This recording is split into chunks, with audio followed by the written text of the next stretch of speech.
नमस्कार, स्वागत है आपका चर्चा द ट्रुथ में। मैं हूं नेहा शुक्ला और इस हफ्ते फिर से आपके सामने उपस्थित हूँ एक बेहद ही विशेष अतिथि के साथ। उनसे बातचीत करके समझेंगे कि आखिर मनीष सिसोदिया, दिल्ली के पूर्व उप मुख्यमंत्री, उनकी ज़मानत, जेल से उनका बाहर आना आम आदमी पार्टी के लिए किस तरह से एक नई ऊर्जा का संचार कर सकेगा। क्या हरियाणा और दिल्ली में होने वाले विधानसभा चुनाव में आम आदमी पार्टी के प्रदर्शन में इससे कोई फ़र्क पड़ेगा, कोई सीटों में हेरफेर देखने को मिलेगा, क्योंकि उन्होंने आते ही इस बात का ऐलान कर दिया है कि वो बैठने वाले नहीं हैं, बल्कि पूरी जोर शोर से दिन रात मेहनत करके आम आदमी पार्टी की जीत सुनिश्चित करेंगे, चाहे वो दिल्ली के चुनाव हो, चाहे वो हरियाणा के चुनाव हो। और कहीं ना कहीं बीजेपी और केंद्र सरकार पर लगातार वो हमले कर रहे हैं जब से वो जेल से बाहर आए हैं। इसके साथ ही उनके आने से आम आदमी पार्टी जो दिल्ली में नंबर 2 की पार्टी है, इसे किस तरह से एक नई ऊर्जा मिली है, लेकिन साथ ही साथ क्या उप मुख्यमंत्री के पद पर या सरकार में शामिल होने की भी उनकी संभावनाएं हैं, इसको भी टटोलेंगे। आइए स्वागत कर लेते हैं। हमारे साथ जुड़ चुके हैं वरिष्ठ पत्रकार हैं सुनील शुक्ला। बहुत बहुत स्वागत करती हूँ सर आपका चर्चा द ट्रुथ में। लंबे अंतराल के बाद आपसे चर्चा हो रही है और उम्मीद करती हूँ कि आपको भी यहाँ पर आना अच्छा लग रहा होगा। तो बहुत बहुत आपका अभिवादन कि आप आए चर्चा द ट्रुथ के मंच पर। शुरुआत में करना चाहूँगी सर, मनीष सिसोदिया की जो ज़मानत हुई, सुप्रीम कोर्ट ने ज़मानत दी, 17 महीने के बाद उनको ये एक बड़ी राहत मिली है और इस राहत को देते हुए सुप्रीम कोर्ट ने कुछ टिप्पणियां भी की है। उन टिप्पणियों को आपने भी ज़रूर देखा होगा, उस पर अपना आकलन रखा होगा, उसकी समीक्षा की होगी। तो मैं चाहती हूँ कि हमारे दर्शकों के सामने भी वो समीक्षा और आकलन आप ज़रूर रखें, ताकि हम समझ सकें कि ये 17 महीने के बाद जो उनको राहत मिली है और सुप्रीम कोर्ट की टिप्पणियाँ, ऑब्जर्वेशन जो है इस मामले में, क्या इस टिप्पणी को, इन टिप्पणियों को केस से भी जोड़ा जा सकता है कि ईडी की या फिर सीबीआई की जो जांच चल रही है उसमें भी इसे एक बहुत बड़े पार्ट के रूप में देखा जाएगा। कैसे देखा जाएगा सुप्रीम कोर्ट की टिप्पणियों को? जी धन्यवाद नेहा जी। निश्चित रूप से मनीष सिसोदिया को जमानत मिलना आम आदमी पार्टी के लिए और मनीष सिसोदिया के लिए भी बहुत लाभकारी होगा और इंडिया दल समूह के लिए, अगर एक साथ इन मिल करके चुनाव लड़ते हैं या प्रचार करते हैं तो इंडिया दल समूह के लिए सर्वोच्च न्यायालय ने जो टिप्पणियां की है, सर्वोच्च न्यायालय ने कोई मेरिट पे तो टिप्पणी नहीं की है, केस के मेरिट पे कोई टिप्पणी नहीं की है, जांच की प्रक्रिया पर जरूर टिप्पणी की है जी। और जिस तरीके से उनको जेल में रखने की कोशिश की गई है और मामले की सुनवाई को लंबा करने के तरीके अपनाए गए हैं, उसको लेकर के टिप्पणी, और ये बिल्कुल विचारणीय विषय है। अगर भारतीय जनता पार्टी या सत्तारूढ़ दल या सरकार यह कहती है कि भ्रष्टाचार के खिलाफ उसकी मुहिम है और उस मुहिम के साथ वो कोई समझौता नहीं करेगी, तो अगर आप किसी को इस आरोप में गिरफ्तार करते हैं तो जांच को जल्दी से जल्दी पूरा करना और जांच के उपरांत न्यायिक कार्रवाई को समय से पूरा करना जी, ये तो होना ही चाहिए। अगर आप फास्ट ट्रैक कोर्ट की बात करते हैं, एमपी-एमएलए कोर्ट की बात करते हैं, सीबीआई और ईडी की अलग विशेष अदालतें बनी हुई हैं, तो किस बात के लिए? इसका उद्देश्य क्या है? इसका उद्देश्य ये है कि उससे संबंधित जो मामले हैं, अभियोजन, उनका समय से निर्धारित समय के भीतर उसकी सुनवाई शुरू हो जाए और निर्धारित समय के भीतर जल्दी उसकी सुनवाई पूरी हो जाए जी। जो व्यक्ति गिरफ्तार किया गया है, अगर वो अपराधी है, अगर उसके खिलाफ सबूत है तो सजा हो, और अगर उसके खिलाफ सबूत नहीं है, किसी आशंका, संदेह या किसी अन्य आधार पर गिरफ्तार किया गया है, तो जल्दी से जल्दी उसकी जो निजी आजादी है वो बहाल की जाए। लेकिन ऐसा होते हुए दिखा नहीं। जो सर्वोच्च न्यायालय की टिप्पणी है उसके अनुसार सर्वोच्च न्यायालय ने कहा कि जो 400 गवाह, लाखों पेज के साक्ष्य, कितने डिजिटल साक्ष्य, इसके आधार पे तो हाल फिलहाल जल्दी सुनवाई शुरू होने की भी संभावना नहीं दिखाई पड़ती जी।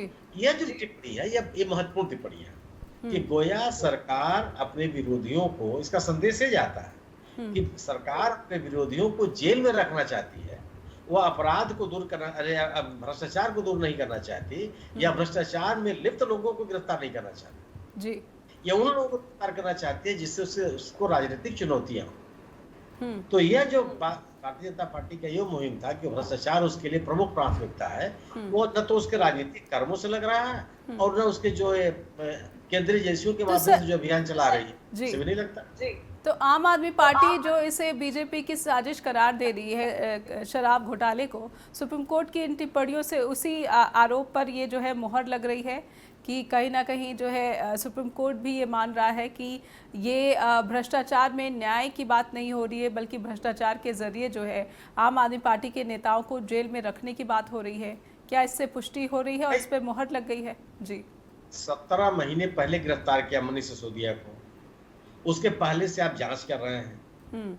अगर 2 साल में मामला जहां का तहां है तो ये कैसे कह लेंगे कि आप जांच करना चाहते हैं, दोषियों को, भ्रष्टाचारियों को पकड़ना चाहते हैं? ये तो नहीं कह सकता ना। आप ऐसा तो है नहीं कि ईडी का काम और तो कुछ है नहीं जी। ईडी का काम तो केवल जांच ही करना है, सीबीआई का काम तो केवल मामलों की जांच ही करना है। अगर वो जांचें समय से तर्कसंगत तरीके से पूरी नहीं होती और न्यायिक प्रक्रिया नहीं शुरू होती तो क्या संदेश तो ही जाता है जी। जहां आप खड़े थे, मुकदमा जब दर्ज हुआ था वहीं आप खड़े हैं। और गिरफ्तार आप किसको आपने किया है? मुख्यमंत्री को। गिरफ्तार आपने किसको किया है? उप मुख्यमंत्री को। गिरफ्तार आपने किसका क्यों किया है? किसी एक अन्य मंत्री को जी। और न्यायालयों से लगातार उनको जमानत मिलती चली जा रही है। सुप्रीम कोर्ट ने ईडी के मामले में अरविंद केजरीवाल को भी जमानत दे दी। और आप ये भी तो लगेगा कि अगर आप किस भ्रष्टाचार के मामले की में लिप्त लोगों को सजा दिलवाना चाहते हैं तो आप ईडी से जांच पूरी कराने के बजाय आपको लगता है कि जब ईडी से जमानत मिलने की संभावना है तो सीबीआई से गिरफ्तार करा देते हैं जी। क्या भी दूसरा मामला चलेगा? फिर नई आपको जेल से बाहर आने के लिए एक दूसरी प्रक्रिया को फिर से न्यायालय में जाना पड़ेगा जी। तो प्रकटता यही सामने आता है ना कि जेल में रखना प्राथमिकता हो गई है। भ्रष्टाचार का पर्दाफाश करना या भ्रष्टाचार में लिप्त लोगों को कानून के माध्यम से सजा दिलवाना प्राथमिकता आपकी नहीं है जी। या तो उस मामले में कोई दम नहीं है, आपके पास साक्ष्य नहीं है जी। तो जो भारतीय जनता पार्टी के खिलाफ आम आदमी पार्टी आरोप लगा रही है वो तो सर्वोच्च न्यायालय की टिप्पणी से भी सामने आ रहा है जी। आप और हम सामान्य व्यक्ति के भी समझ में आएगा कि 17 महीने तक जेल में रखने के बाद अब न्यायिक प्रक्रिया नहीं शुरू कर पा रहे हैं और विरोध कर रहे हैं जमानत का जी। क्यों विरोध कर रहे हैं? आप करेंगे जमानत नहीं मिलनी चाहिए, क्यों नहीं मिलनी चाहिए? और सर्वोच्च न्यायालय ने जो टिप्पणी की है, न्यायिक प्रक्रिया पर भी टिप्पणी की है, ये जल्दी सुनवाई होना, ये तो एक अभियुक्त का आरोपी की मांग हो सकती है, कानूनी अधिकार भी है जी। उसकी निजी स्वतंत्रता तो एक महत्वपूर्ण पक्ष है। संविधान में प्रदत्त निजी स्वतंत्रता का हनन कैसे कर सकते हैं जी? ठीक है, आप अपराधियों को संरक्षण मत दीजिए, लेकिन आरोप के नाम पर आप गिरफ्तार कर लीजिए और लंबे समय तक आप जेल में रखिए, ये तो तर्कसंगत नहीं है। तो यह बात तो लगती है कि भ्रष्टाचार को लेकर के विपक्षियों के खिलाफ बनाया जा रहा बीजेपी के द्वारा विमर्श इससे प्रभावित होता है। तो अब विश्वसनीयता बढ़ती है और आम आदमी पार्टी द्वारा यह कहा जा रहा है कि उसको टारगेट किया जा रहा है, उसका उत्पीड़न किया जा रहा है, उसके नेताओं को गिरफ्तार करके पार्टी गतिविधियों को रोकने की कोशिश की जा रही है। इस विमर्श को भी बल मिलता है।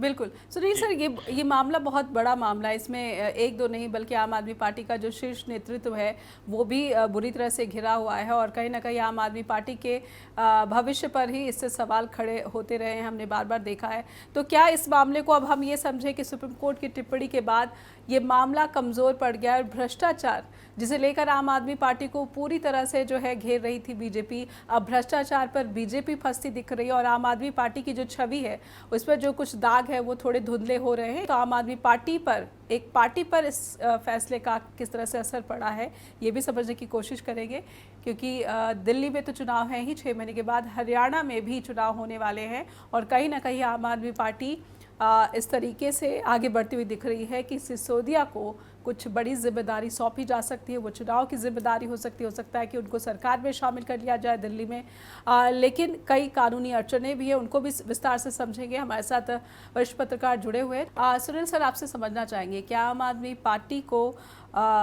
उन दागों से थोड़ा छुटकारा मिलता दिख रहा है या फिर वो जो दाग है भ्रष्टाचार के शराब घोटाला, कहीं ना कहीं कभी पंजाब का जिक्र आता है, कभी गोवा का जिक्र आता है और बार बार कुछ साक्ष्य जो है उनकी बात होती है कि ये पैसा इस्तेमाल किया गया चुनाव में आम आदमी पार्टी के द्वारा। क्या पार्टी इस दागों को थोड़ा सा धुंधला कर पाने में सफल दिख रही है, खास करके मनीष सिसोदिया को जब से जमानत मिली है? 2 दिनों में आप किस तरह से हलचल देख रहे हैं? नहीं, जैसे जमानत मिलती गई है आम आदमी पार्टी के नेताओं को, पहले संजय सिंह को जमानत मिली जी, उसके बाद अरविंद केजरीवाल जी को जमानत मिली चुनाव के दौरान, लोकसभा के चुनाव के दौरान, आप याद कीजिए। अभी फिर उनको उसी मामले में ईडी के जो गिरफ्तारी हुई थी उसे फिर सुप्रीम कोर्ट ने जमानत दे दी। अब मनीष सिसोदिया को पूरी जमानत दे दी। मनीष सिसोदिया पर प्रतिबंध लगाने की जितनी भी अपीलें थी ईडी की, सुप्रीम कोर्ट ने उसको स्वीकार नहीं किया कि आप इनको आप कार्यालय में जाने दीजिए, ये की मत कीजिए, वो मत कीजिए, किसी को स्वीकार नहीं किया और कहा कि नहीं, को पूरी आजादी रहेगी काम करने की। तो यह बात तो साबित होती है, यह बात जो आम आदमी पार्टी की है उस पर बल मिल रहा था उसको कि उसको जानबूझ के फंसाया गया। अभी तक कोई साक्ष्य ऐसा ईडी नहीं रखकर बात आप कर रहे हैं कि साहब पैसा लिया गया और चुनाव में खर्च किया गया, तो मनी ट्रेल का मनी ट्रेल, मनी जो पैसा है वो कहाँ आया, कहाँ गया, किसके पास गया, किसने दिया, ये तो उसके भी साक्ष्य तो आपके पास होने चाहिए। आप न्यायालय में उसको साबित नहीं कर पा रहे हैं। न्यायालय में भी अगर सुप्रीम कोर्ट में भी यह आप याद कीजिए ना, अरविंद केजरीवाल को जब जमानत दिया था ट्रायल कोर्ट में, जुडिशियल मजिस्ट्रेट न्यायबंधु ने जब उनको रिहा किया था, जमानत दी थी, क्या कहा था उन्होंने कि कोई भी अब साक्ष्य के खिलाफ नहीं पाए जा रहे हैं। ये तो ट्रायल कोर्ट की टिप्पणी है जी। आप प्रक्रिया के नाम, केवल प्रक्रिया के नाम पर जेल में रखे हुए हैं। सप्लीमेंट्री चार्जशीट, दयनीय तथ्य रोज आप लेते आइए और अभी तो जेल में रखिए आप। ये तरीका तो होता नहीं। और इससे भी लोगों को बल मिलता है कि अगर ईडी की जांच इतनी ही तर्कसंगत, इतनी ही साक्ष्यपरक, इतने ही सबूतों से पूर्ण है, तो फिर सीबीआई ने क्यों गिरफ्तार किया जी? सीबीआई की गिरफ्तारी तो केवल इसीलिए है, यही तो कहा जाएगा कि आप अरविंद केजरीवाल की रिहाई को रोकने की कोशिश आपने कर रही की है।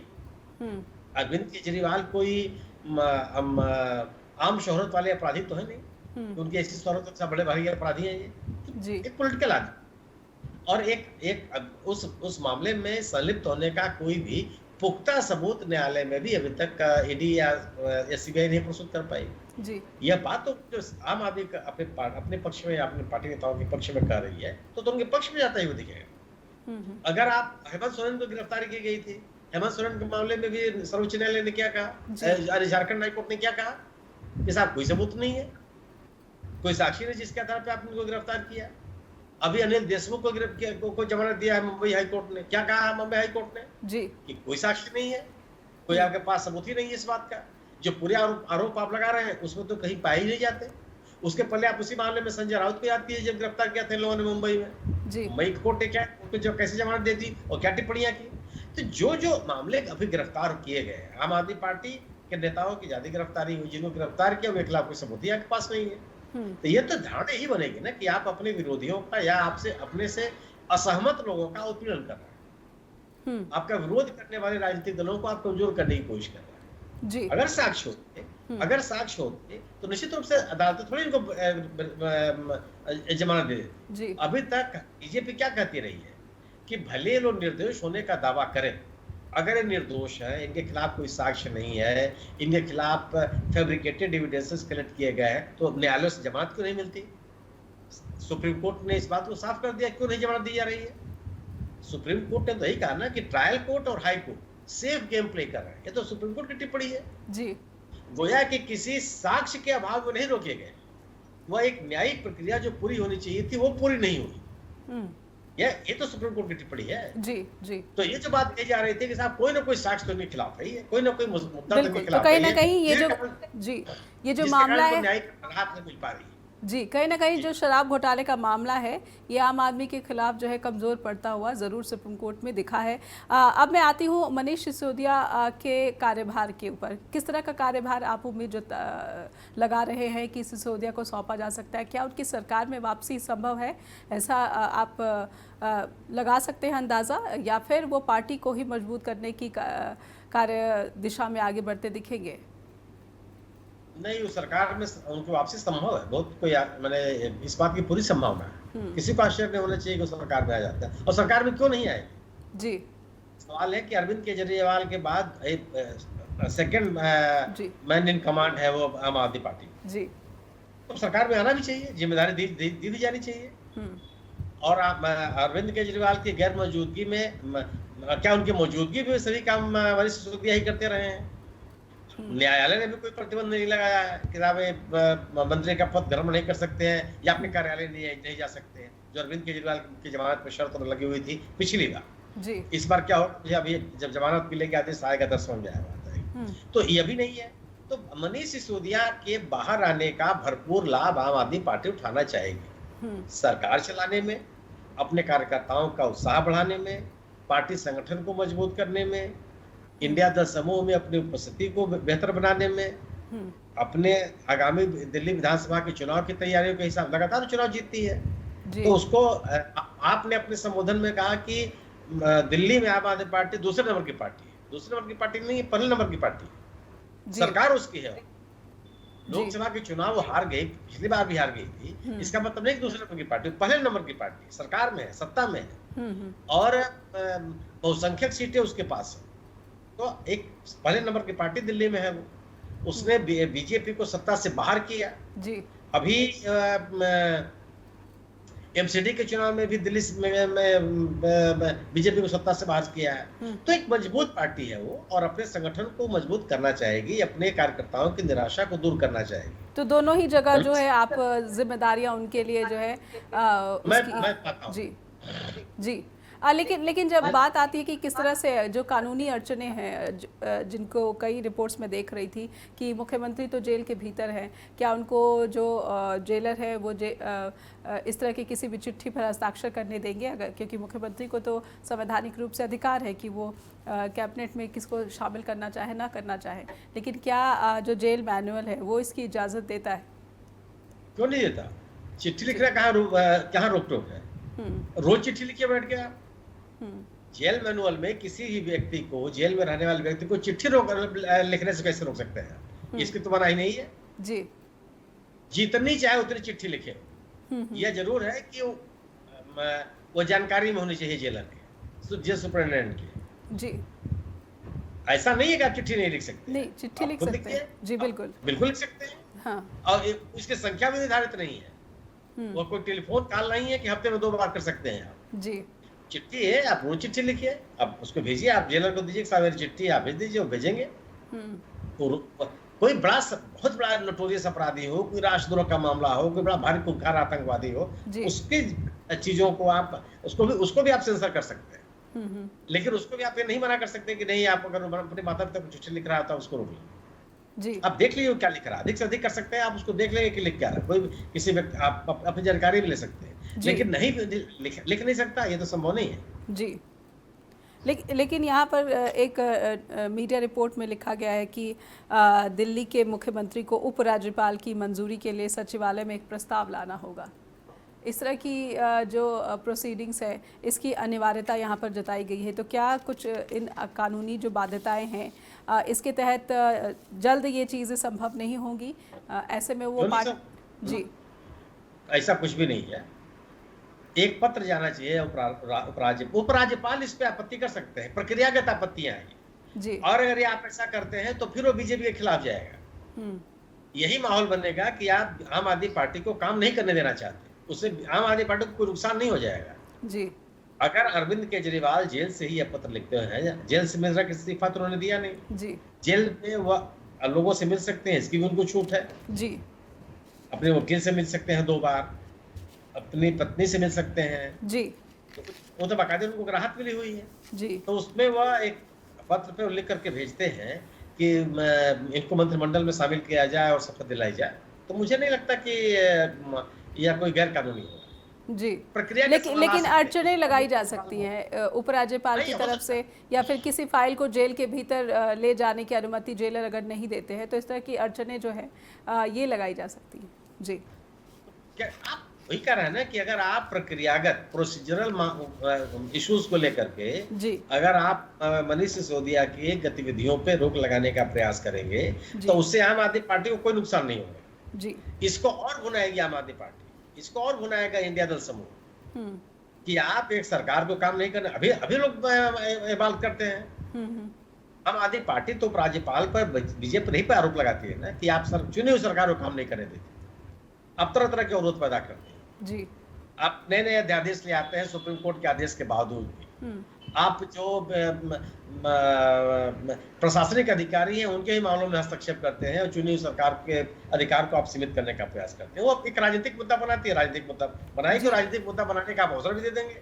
जी तो समझने की कोशिश करेंगे कि कहीं ऐसा तो नहीं दिखेगा मनीष सिसोदिया जो है वो ज़्यादातर दिल्ली में ही मौजूद रहे, क्योंकि दिल्ली की सरकार को भी उनकी गैर हाजिरी में काफ़ी आलोचनाओं का, खास करके जब से मुख्यमंत्री केजरीवाल जेल गए हैं तब से कहीं ना कहीं हर मोर्चे पर बीजेपी उनको ज़्यादा घेरती नज़र आती है। और अभी हाल ही में जिस तरीके से 3 IAS एस्पिरेंट छात्रों की पानी में डूबकर मृत्यु हो गई कोचिंग संस्थान में, उससे लेकर जिस तरह से MCD के खिलाफ प्रदर्शन भी हुए और लोगों का गुस्सा भी देखने को मिला है, ऐसी स्थिति में क्या दिल्ली में आम आदमी पार्टी को मजबूत करने पर ज़्यादा जोर मनीष सिसोदिया दिखाएंगे? सुनील सर, मैं समझना चाहती हूँ, क्या दिल्ली में आप आम आदमी पार्टी कई अलग अलग मोर्चों पर कमज़ोर होती दिख रही थी, तो दिल्ली पर ही ज़्यादा अधिकतर जोर दिखेगा या इंडिया गठबंधन में मनीष सिसोदिया, आप जैसे संजय सिंह जेल से बाहर आए थे और उन्होंने एक तरीके से आम आदमी पार्टी का जो पक्ष है वो मजबूती से रखा इंडिया गठबंधन के भीतर,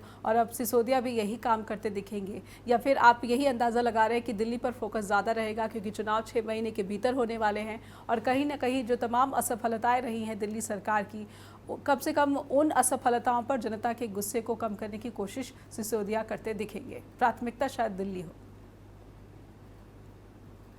अनम्यूट कर लीजिए सर। मुझे भी लगता है कि दिल्ली उनकी प्राथमिकता होगी, तो दिल्ली में सत्ता को बचाए रखना लगातार चौथी बार एक बड़ी चुनौती है जी और ऐसे में जो पिछले कई महीनों से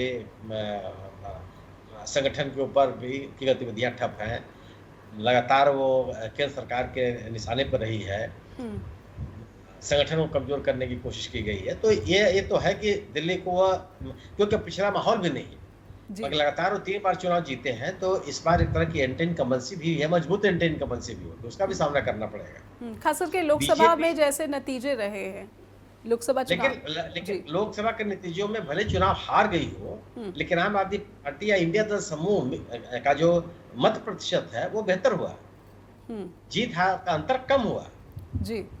ये तो कम से कम इंडिया, और मेरा अपना मानना है कि इंडिया दल समूह में रह करके ही आम आदमी पार्टी अपनी ताकत को बनाए रख पाएगी। 2 ध्रुवी चुनाव है, एक तरफ आम भारतीय जनता पार्टी है और एक तरफ गैर भाजपा पार्टी है जिसमें कांग्रेस प्रमुख है जी। अगर कांग्रेस और आम आदमी पार्टी दोनों मिलकर चुनाव लड़ेंगे, अलग अलग मिलकर चुनाव लड़ेंगे, तो बीजेपी के सामने बड़ी चुनौती होगी, और अलग अलग चुनाव लड़ेंगे तो फिर दिल्ली में वोटों के बंटवारे का, गैर भाजपा वोटों के बंटवारे की संभावना रहेगी।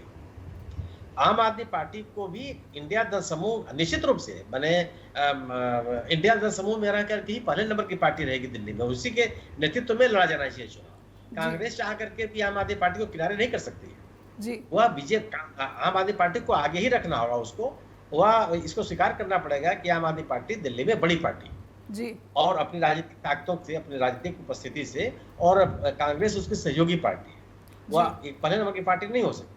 लेकिन दोनों अलग अलग हो गए तो यह मुझे लगता है कि इंडिया दल समूह के लिए नुकसानदायक होगा, दोनों दलों के लिए नुकसानदायक होगा। मिलकर लड़ेंगे तो बीजेपी के लिए बड़ी राजनीतिक चुनौती बनेंगे, वो बहुत बड़ा राजनीतिक चैलेंज बनेगा। लेकिन मुझे आपका कहना बिल्कुल सही है कि मनीष सिसोदिया अपने आप को केंद्रित करेंगे दिल्ली के राज्य, ये उनके लिए आवश्यक भी है, अपने पार्टी की स्थिति को मजबूत करने के लिए, अपने संगठन को मजबूत करने के लिए, अपने लोगों की सक्रियता को बनाए रखने के लिए ये रहेगा। लेकिन हरियाणा में भी वो जाएंगे, वो जाएंगे तो तीनों चारों राज्यों में जहाँ चुनाव है जी, हरियाणा भी इंडिया दल समूह उनको ले जाएगा। संजय सिंह गए थे पिछले चुनाव में, कई जगह जाके लोकसभा के चुनाव में उन्होंने भाषण किया।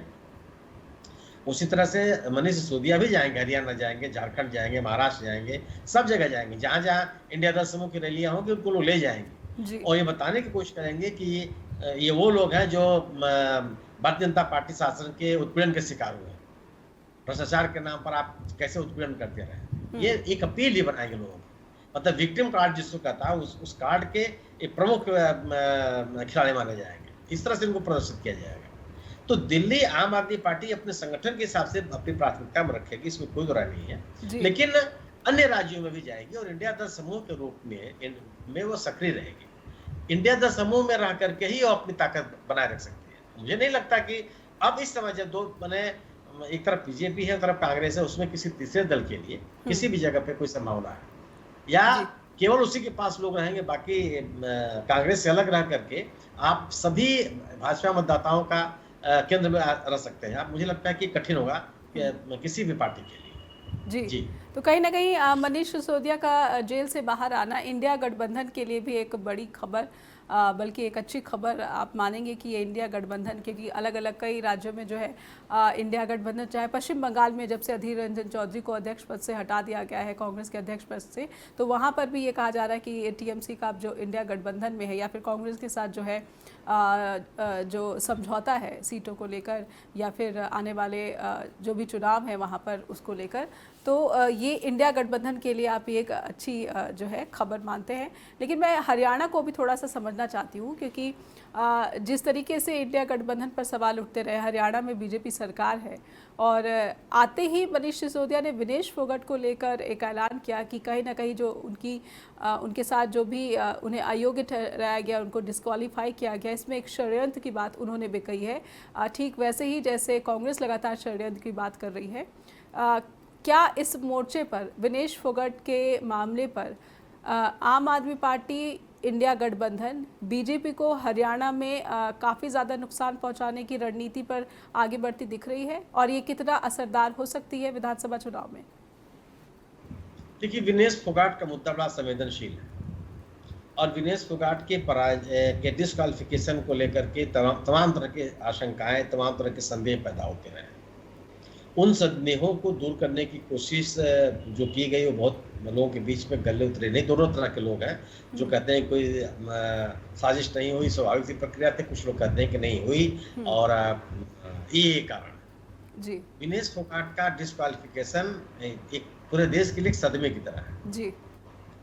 और एक मेडल स्वर्ण पदक जीतने की संभावना रखने वाली पहलवान के साथ जो लापरवाहियां सामने दिखाई पड़ी, वो निश्चित रूप से उसका असर पड़ेगा और कांग्रेस या अन्य दल समूह इसको पूरे पुरजोर तरीके से उठाएंगे। विनेश फोगाट उठाने में उनको इसलिए भी बल मिलेगा कि विनेश फोगाट इस सरकार से लड़ने वाला एक मजबूत चेहरा है जी। उन्होंने धरना दिया है, उन्होंने जिन मांगों को लेकर के संघर्ष किया वो मांगे पूरी नहीं हुई। वो विनेश फोगाट को बीजेपी अपने पक्ष में नहीं ले जा सकती, वो चेहरा ही नहीं है और विनेश फोगाट बीजेपी के साथ खड़े दिखाई पड़ेगी।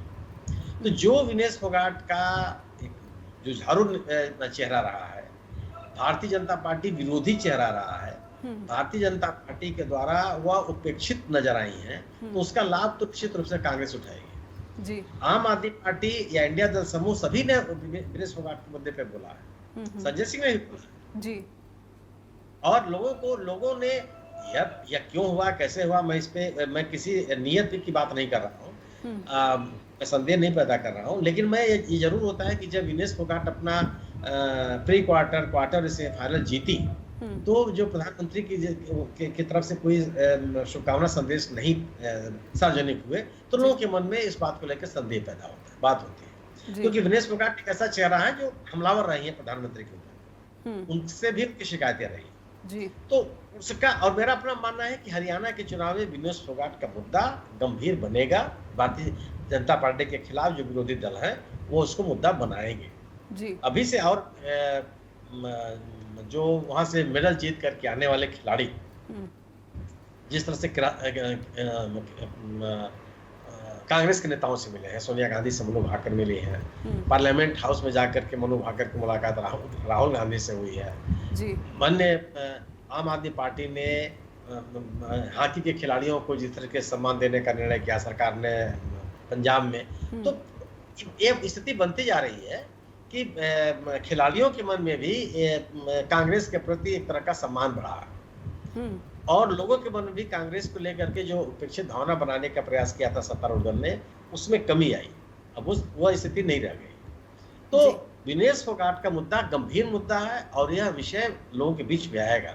उनके चाचा महावीर फोगाट ने जिस तरह की प्रतिक्रिया दी है, उसे भी लगता है कि उसका नुकसान बीजेपी उठाना पड़ सकता है, उसका फायदा कांग्रेस ले सकती है, या आम आदमी पार्टी भी उसमें स्वर में स्वर मिलाएगी। जी क्योंकि वह पंजाब में भी, हरियाणा में भी, दिल्ली में भी, ये सब दिल्ली के सटे हुए राज्य जी हैं, तो वहाँ वो अपनी स्थिति और मजबूत राजनीतिक स्थिति दर्ज कराने की कोशिश करेगी। तो विनेश फोगाट के साथ उसका अपने आप को संबद्ध करने का ही प्रयास करेगी। जी तो क्या आप ये अपेक्षा कर रहे हैं कि दिल्ली के जो चुनाव होंगे या फिर हरियाणा के जो चुनाव होंगे, इसमें बीजेपी एक भारी नुकसान उठा सकती है? इस सवाल को समझेंगे। दिल्ली और हरियाणा ये जो बहुत दो अहम राज्य हैं, यहाँ पर बीजेपी लगातार जो है कोशिश में है कि उसकी सरकार हरियाणा में बची रहे और दिल्ली में उसकी सरकार बन जाए। लेकिन इन कोशिशों को मनीष सिसोदिया जब से जेल से बाहर आए हैं, ऐसा लग रहा है कि झटका इसे माना जा सकता है, क्योंकि इंडिया गठबंधन कहीं ना कहीं कई मुद्दों पर बीजेपी को लगातार घेर रहा है और उसका असर जनता के बीच भी देखने को मिल रहा है। जिस तरीके से आपने विनेश फोगाट का जिक्र किया, विनेश फोगाट हरियाणा में तो समझ में आता है सुनील सर, लेकिन क्या दिल्ली में भी इसका प्रभाव होगा? क्योंकि एंटी इनकम्बेंसी तो आम आदमी पार्टी इसका सामना कर रही है, लगातार लंबे समय से दिल्ली की सत्ता पर काबिज है, लेकिन उसकी ये दुहाई कि उसे काम करने नहीं दिया जा रहा है। क्या जनता पर अब भी असर डाल रही है? कुछ ऐसा ही जनता भी महसूस करती है? क्योंकि बेशक शराब घोटाले के मामले पर भ्रष्टाचार के आरोप हल्के से धुंधले हो गए हो क्योंकि सुप्रीम कोर्ट की टिप्पणी हो गई, लेकिन कई असफलताएं हैं। कुछ करप्शन की बातें हो रही है, हॉस्पिटल में करप्शन की बातें हो रही है, स्कूलों में सुविधाएं की बातें हो रही हैं। अनम्यूट कर ले सर। लगातार 3 बार से सत्ता में रहने के बाद एंटी इनकम्बेंसी तो स्वाभाविक है, इससे आप इनकार नहीं कर सकते जी। लेकिन विकल्प के रूप में कौन है, वैकल्पिक राजनीतिक ताकत कौन सी है, यह महत्वपूर्ण होता है जी। भारतीय जनता पार्टी विकल्प के रूप में है।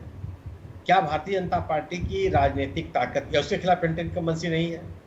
वो तो केंद्र सरकार दिल्ली में ही बैठी हुई है, उसके खिलाफ एक मजबूत एंटी इनकम्बेंसी है जी। लोकसभा के चुनाव में दिखाई भी पड़ा कि भारतीय जनता पार्टी का जो मत प्रतिशत है वो गिरा है और इंडिया दल समूह का मत प्रतिशत बढ़ा है। कांग्रेस की लोकप्रियता बढ़ी है जी। कांग्रेस का मतलब इंडिया दल समूह की लोकप्रियता बढ़ी है। 2 ही पार्टियां प्रमुख है, कांग्रेस है और आम आदमी पार्टी है। आम आदमी पार्टी पहले नंबर की पार्टी है, कांग्रेस जूनियर पार्टनर है। तो एंटी इनकम्बेंसी से तो आप इनकार नहीं कर सकते जी।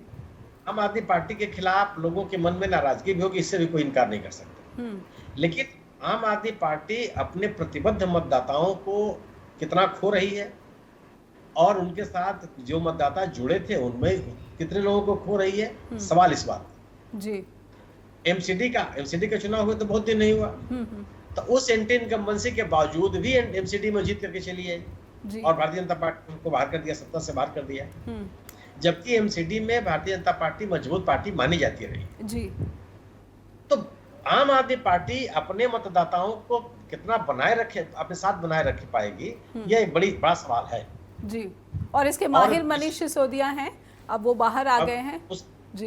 हाँ, मनीष सिसोदिया के बाहर आने से, संजय सिंह के बाहर आने से और अगर चुनाव होने तक अरविंद केजरीवाल ही बाहर आ गए तो बहुत आक्रामकता के साथ वो चुनाव लड़ेंगे जी। और भारतीय जनता पार्टी जो करप्शन का मुद्दा बनाने का प्रयास कर रही थी, वह मुद्दा बहुत धूल धूसरित हो गया जी। कि जिन लोगों को आपने गिरफ्तार किया भ्रष्टाचार के आरोप में, मुख्यमंत्री को आपने गिरफ्तार कर दिया और साबित कुछ नहीं कर पाए।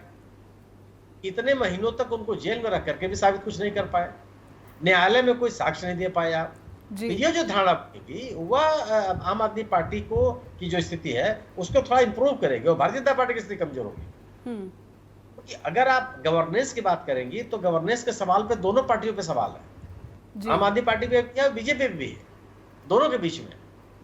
और एंटी इनकम्बेंसी के बावजूद भी अगर एमसीडी के चुनाव को आम आदमी पार्टी ने जीत लिया जी, तो मुझे लगता है कि भारतीय जनता पार्टी और आम आदमी पार्टी का रोचक चुनाव होगा जी, एक तरफा चुनाव नहीं होगा। ठीक है, रोचक चुनाव होगा दिल्ली में, कम से कम इस बात को देखने को मिलेगा। और आप उम्मीद जता रहे हैं कि ये चुनाव जो विधानसभा का होगा वो इंडिया गठबंधन समूह जो है मिलकर दिल्ली में चुनाव लड़ेगी। कांग्रेस के साथ सीटों के बंटवारे पर जो भी है यहाँ पर स्थिति बनी हुई है, थोड़ी सी अड़चन वहाँ पर आ सकती है। लेकिन हरियाणा का रुख करूँगी मैं। हरियाणा में भी इंडिया गठबंधन जो समूह है इसने लोकसभा चुनाव लड़ा था साथ में मिलकर, लेकिन कुछ खास फायदा यहाँ पर नहीं हुआ।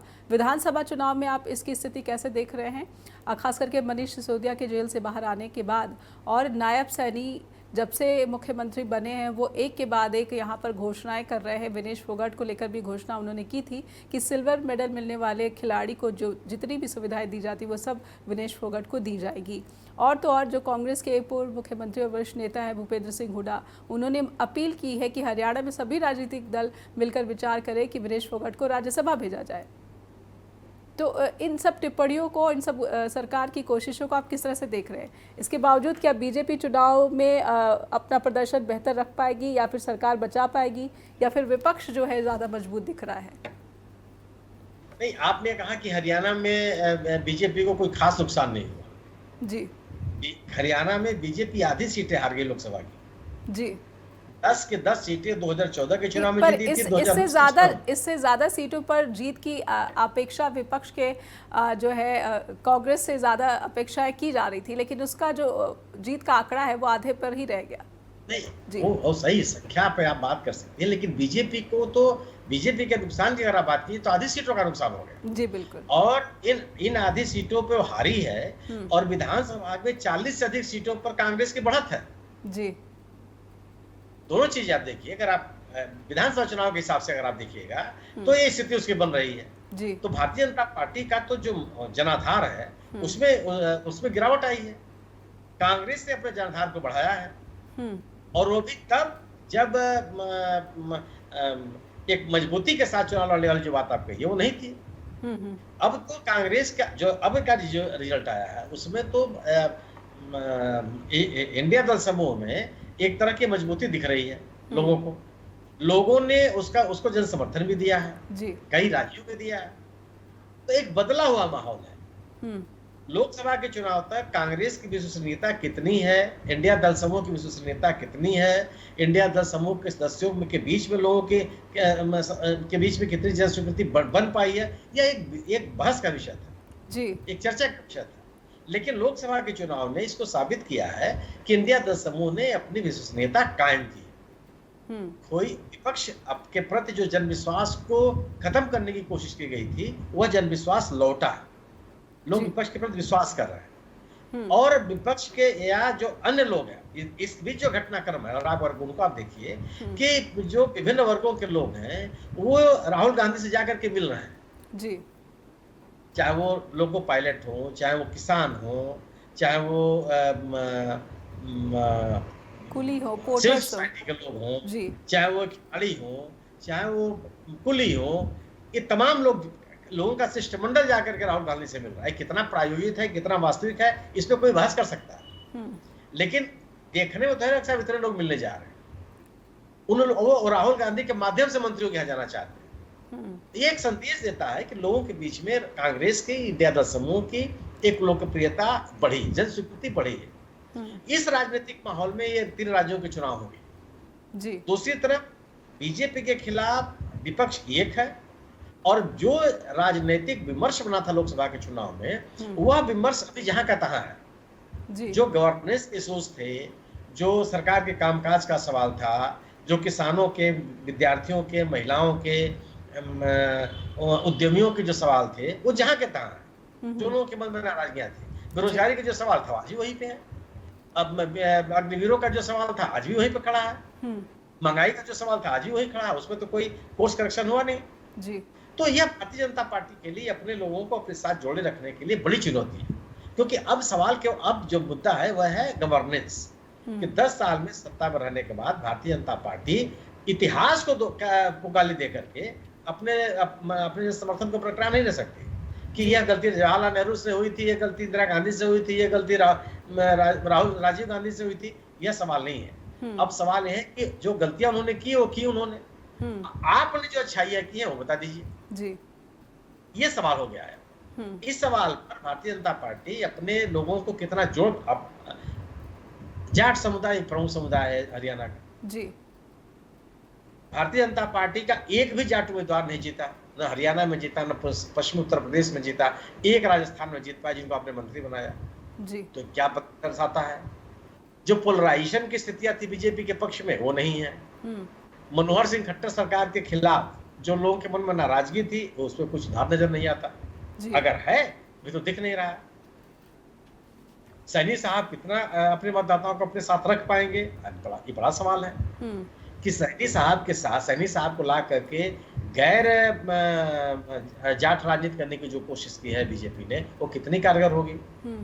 सैनी साहब के साथ साथ सैनी साहब का जो मतदाता है, उस वर्ग का मतदाता, वो सैनी साहब के साथ ध्रुवीकरण की राजनीति करने जाएगा या वो इंडिया दल समूह के सामाजिक सशक्तिकरण के साथ जाएगा, ये बड़े अभी सवाल है जी। चुनाव के साथ ये और चीजें साफ साफ होंगी, लेकिन भारतीय जनता पार्टी के लिए चुनाव आसान नहीं होगा।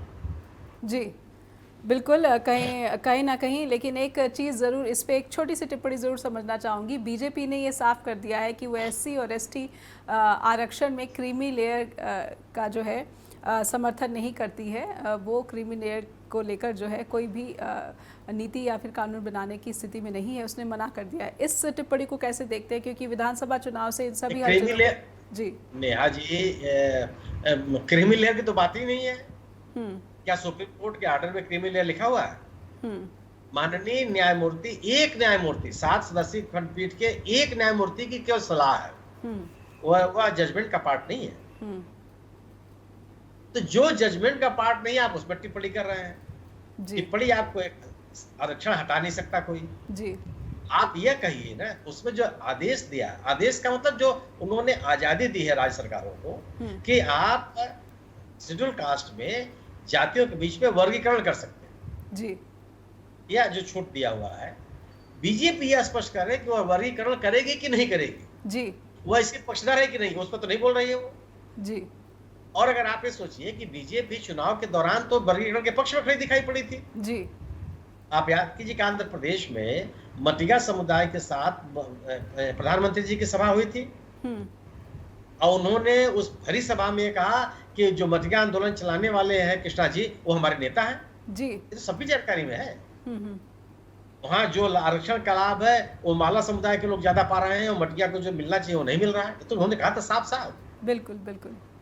अब यह जो उन्होंने माला मतिया के बीच में भेद किया वहां आंध्र प्रदेश और तेलंगाना के इलाके में, उस भेद के साथ वो है या नहीं है, उस वर्गीकरण के साथ मुद्दा यह है, मुद्दा क्रीमी लेयर है। क्रीमी लेयर की बात ही नहीं हो रही कहीं, जजमेंट का पार्ट भी नहीं था, वो विवाद का भी विषय नहीं था, वो चैलेंज भी नहीं किया गया था, वो न्यायालय के बीच में उस पर कानूनी बहस भी नहीं हो रही थी जी। बात जो हुई है उसके बारे में आप अपनी बात कीजिए ना आप जी। आरक्षण हटाने की बात आप कर, अरे नौकरी कहाँ है कि आप आरक्षण बना के रखेंगे? कितनी नौकरी बची हुई है? आप नौकरी देंगे तब आरक्षण रखेंगे चाहे नहीं रखेंगे, लोगों के मन में भाई ये है। बिल्कुल, पर कहीं ना कहीं आरक्षण को लेकर विपक्ष ने जो मोर्चा खोल रखा है और लोगों के बीच में जो है ये बात जा रही है कि बीजेपी जो है वो आरक्षण विरोधी है। बहुत बहुत धन्यवाद करना चाहूँगी आपका, आपने समय दिया और चर्चा द ट्रुथ के साथ जुड़े। बहुत बहुत आभार आपका। दर्शकों से अनुरोध करूँगी कि आप लगातार अपना स्नेह अपने फीडबैक के रूप में हमें भेजते रहिए। info@justbroadcasting.com पर ईमेल लिखिए या फिर justbroadcasting.com पर भी मुझे सीधे ईमेल भेज सकते हैं। अपना ख्याल रखिए। धन्यवाद।